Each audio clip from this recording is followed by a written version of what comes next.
What's up les amis, bienvenue dans un nouvel épisode de Tapin Podcast. Et aujourd'hui je suis toujours accompagné de mes acolytes. On dit ça moi.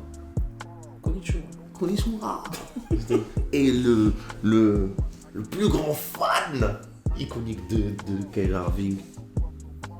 Monsieur Kina. Monsieur Kina, comment allez-vous? Ça va?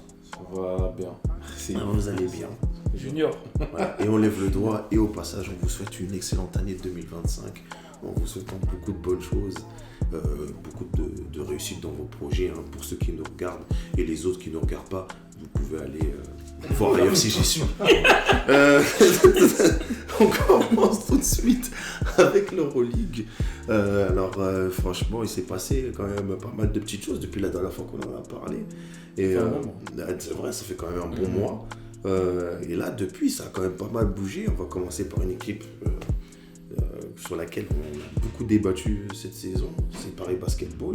Ouais. Paris Basketball, qui, tu peux me le rappeler, Oussama, qui est sur combien de défaites d'affilée? Qui est sur 5 défaites d'affilée. Mm-hmm. Qui a connu vers le mois de décembre des matchs un peu avec un effectif réduit parce qu'il y avait un virus grippal qui circulait dans l'effectif, qui a fait que le match contre, il me semble, le Partizan, TJ Shorts était absent. Et ça fait Et Yantunen qui est à l'intérieur aussi, poste 4 shooter. Et c'est l'une des premières défaites qui sont prises. Il y a le match contre Fenerbahçe qui a été repoussé au mois de mars. C'était le dernier match de la série des matchs allés. Et depuis, ils n'arrivent plus à reprendre le rythme. Et je pense qu'entre-temps, les équipes adverses ont repris le dessus, on va dire. Ils ont bien scouté les Paris Basketball et comment ils jouent. Et le fait qu'il y ait cette période à cause d'une maladie, c'est même pas de leur faute. En termes de rythme, ils y sont plus, surtout au niveau du tir extérieur. Donc, et là, j'ai l'impression que ça les a enrayés. Ils perdent leur dernier match là, au Red Star, avant de recevoir l'Anadolu Efes la semaine prochaine et Maccabi Tel Aviv. Ouais, mais après, après, il fallait s'y attendre un petit peu pour une première saison en Euroleague. Ils ont très bien démarré. Après, ils se sont fait scouter, forcément. Ouais, et en fait, le fait de se faire scouter autant, ça fait que les autres équipes, en plus surtout en Euroleague où là on a des gros tacticiens, ça s'adapte très très vite. Donc là maintenant, je pense qu'ils ont pas trouvé vraiment l'antidote, parce que quand même j'ai vu qu'il y a des défaites où c'est très serré, ça perd de pas beaucoup. Oui, ça reste des matchs quand même serrés. Ça reste des pertes beaucoup. Contre Barcelone notamment, ils perdent d'un point. Ça perd 79-80, si je me trompe pas. C'était d'un point. Un point. Ah ok. Ça perd d'un point. C'est vrai qu'il y avait un écart, après il y a eu des lancers, je crois. Oui, je pense que c'était ça. Donc ça perd d'un point. En vrai de vrai, c'est quand même promis. Donc de toute façon, même s'ils ont un peu dégringolé dans le classement, ils sont quand même 6e, donc ils sont on va dire entre guillemets playoffables. Voilà, c'est très très bien en tout cas. On espère que ça va. Ils vont réussir à tenir la cadence. Il y a encore quelques mois à tenir avant les playoffs. Ouais. C'est ça, c'est le terme tenir. Là, pour le coup, vous êtes le coach de Paris Basketball. Genre, qu'est-ce que vous faites du coup pour réussir à reprendre le dessus sur cette série de défaites? Là, c'est une bonne question. Je sais plus. Pour moi, c'est mental. Ouais, c'est ça en fait. C'est en termes de rythme, et puis vu que c'est un jeu qui est très basé sur la transition, où ça s'arrête pas en fait pendant 40 minutes, en fait tu fais beaucoup d'efforts pour rien, tu te frustres et c'est un cercle vicieux. Quand ça marche, ça marche très bien. La preuve, ils ont fini premier pendant quelques semaines. Mais là, du coup, en l'occurrence, vu que ça rentre plus, contre le Barça, notamment, ça rentrait pas, et en plus au poste intérieur, ils étaient en train de se faire bouffer. Et le coach adverse, en fait, il a fait une chose qui est toute simple, il a même pas...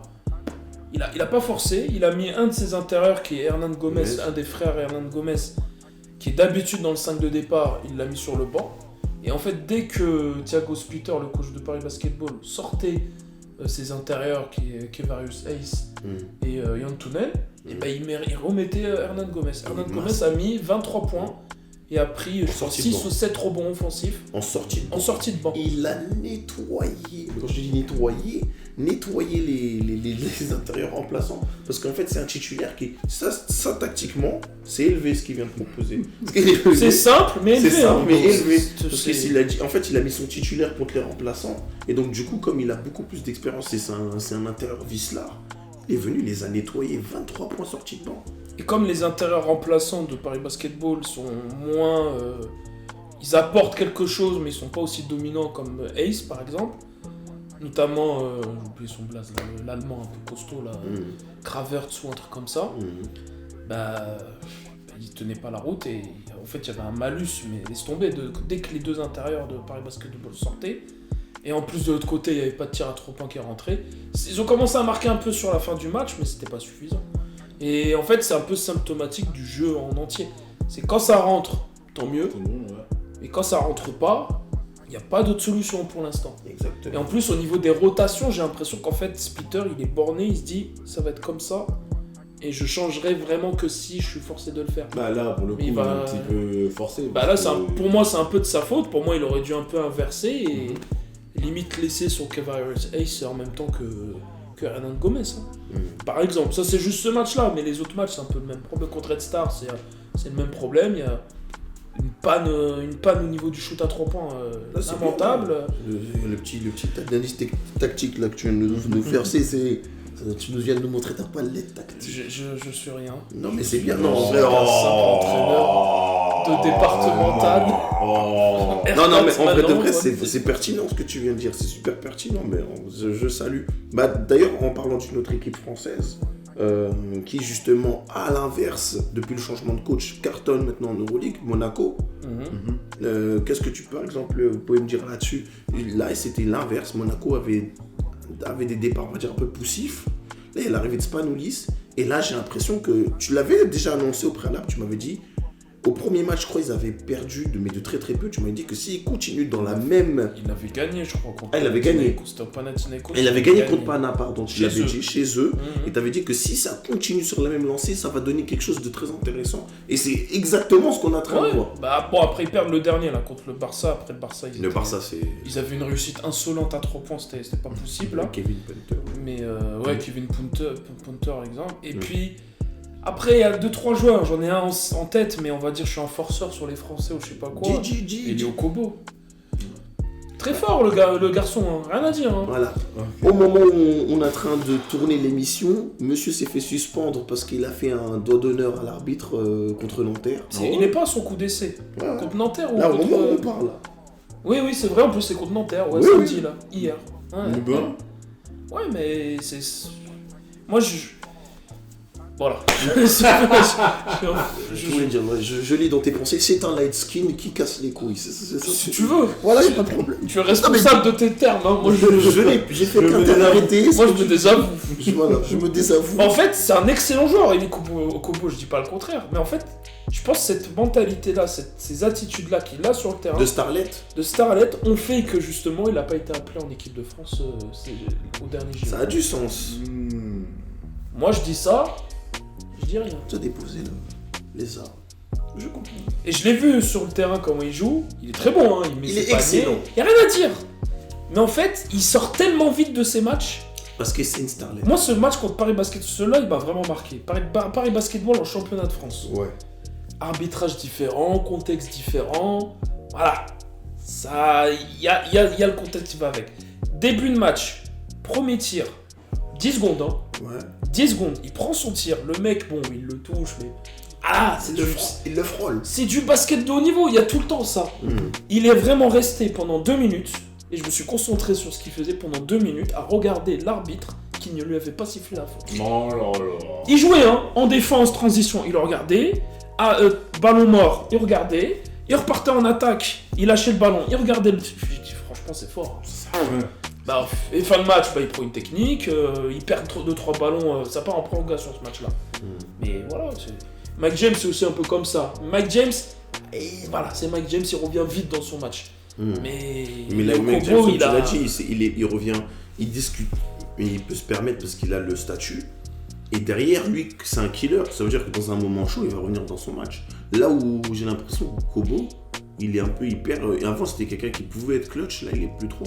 Parce qu'en fait, maintenant, il se déconcentre sur des futilités où il se prend pour un mec... il met de l'énergie où il faut pas en mettre. Pour moi, il doit la mettre vraiment que dans son jeu. Il a tout le talent du monde pour... il peut tourner à 20 points s'il veut. Même limite être le meilleur joueur de son équipe. Il a du travail au niveau je pense, des attitudes. Et notamment devenir performant. Mais après, c'est l'avantage, c'est qu'il est avec, quand même un coach...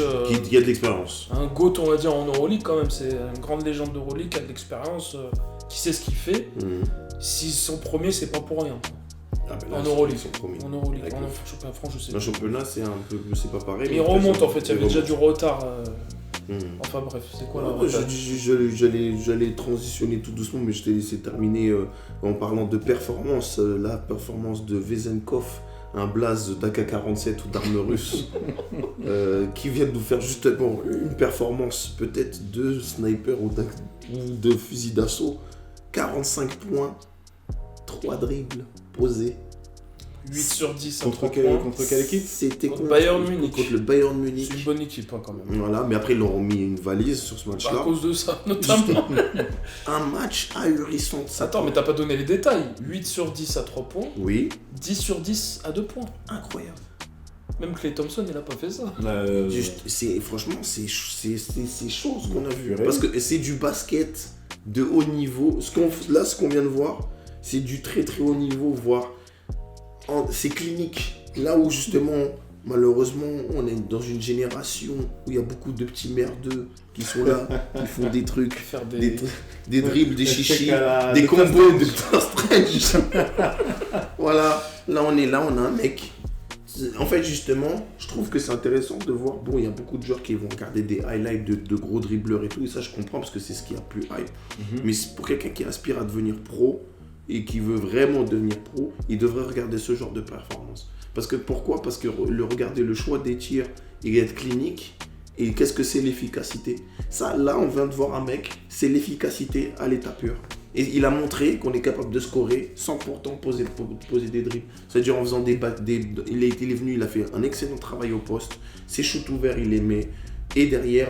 il bouge sans ballon. Je crois qu'il met un nombre incalculable de backdoor. Ouais. Il joue bien avec son intérieur. Soit il pick and roll, il ressort, il est ouvert. Il y a un tir ouvert, il le prend pas, il la donne à l'intérieur. Voilà, il pose très peu de dribble. Voilà. Rebond offensif, il remonte direct. En plus, lui, il est quand même assez grand, il fait de plus de 2 mètres, je crois. Il a fait un an en NBA, mais je pense que la NBA, ils ont raté quand même... Ils ont raté quelqu'un. Il a été MVP Euroleague, ce mec, c'est pas n'importe qui. Okay. Pour ceux qui ne savent pas, c'est qui. Moi, je savais pas. Il a été MVP Euroleague il y a 2 ans. Et il a fait une année aux Kings. Il jouait quand même, mais les Kings, vu la phase qu'ils ont faite la dernière fois avec Brown. Avec Brown. C'était compliqué. Hein. Même il y avait des rumeurs. C'est pour ça qu'il a fui les États-Unis, je pense. Et même il y avait même parlant de Brown. Ça tombe bien. Avant de transiter sur la NBA, parce qu'on a un peu couvert surtout l'Euroleague. C'est quoi pour vous la meilleure performance entre celle de Klay Thompson et Vezenkov ? Je l'ai pas vu, donc je peux pas me prononcer là-dessus. Merci pour ton intervention. Voilà. Merci. Il a dit tiens, allez, débrouillez-vous. Il a posé cette question. Et en plus, il a posé une question à nous deux. Ouais, toi, t'as dit non, c'est bon, je m'en fous. C'est bon, je suis spectateur. Oussama, toi qui as un avis un peu tranché. En vrai, ton avis. C'était quoi les stats déjà de Klay Thompson ? 11 dribbles, je crois 53 points. Non, c'était. Attends, 11 dribbles, il avait mis 60 points. 60 points, 11 dribbles. Après, la NBA, c'est la NBA, quoi. C'est-à-dire. La 45-3 dribbles, c'est fort. C'est très fort. Hein. C'est trop fort. Il rate 2 tirs du match, quand même. Il rate 2 tirs. Ouais. 52 d'évaluation. Après, j'ai jamais compris le système des évaluations. Ouais, moi non plus. Voilà. 51. Je sais pas, vraiment, je sais pas. Mais bon, c'est fort quand même aussi ce qu'a fait Thompson. Hein. Non, franchement. C'était contre qui ? Je sais même plus. Si c'est des équipes là de bas de tableau, parce qu'ils aiment bien faire les performances contre les équipes de bas de tableau. Dallas. Oh bah tiens. Non, mais c'était Dallas, Kyrie, il était pas là-bas. Abandon de Sitch et tout, hein. Oh, je m'en fous. Kyrie n'était pas là. Lui, du moment que Kyrie n'était pas là, c'est ça qui l'importe. Tu vois, c'est ça qui l'importe. Mais bien, en tout cas, si vous avez pu prendre connaissance de la performance de Vezenkov. C'était contre Indiana Pacers, pardonnez. Indiana Pacers, voilà, exactement. et donc de faire le comparatif. Pour vous, quelle est la meilleure performance entre celle de Klay Thompson et Vezenkov? Là, à chaud, je dirais Vezenkov, parce que 3 dribbles, à chaud, moi je dirais Vezenkov. Et 2 tirs manqués. Et voilà, si vous avez votre avis, franchement... En 29 minutes quand même, hein. J'avoue. Attends, c'est en 29 minutes. C'est pas con. J'avoue, bon, écoutez, on aimerait bien avoir... À chaud, je dirais sur Vezenkov. À chaud. À chaud, peut-être je dis de la merde. On attend l'avis de ceux qui nous regardent en commentaire. En tout cas, ça sera intéressant de l'avoir entre Vezenkov et Klay.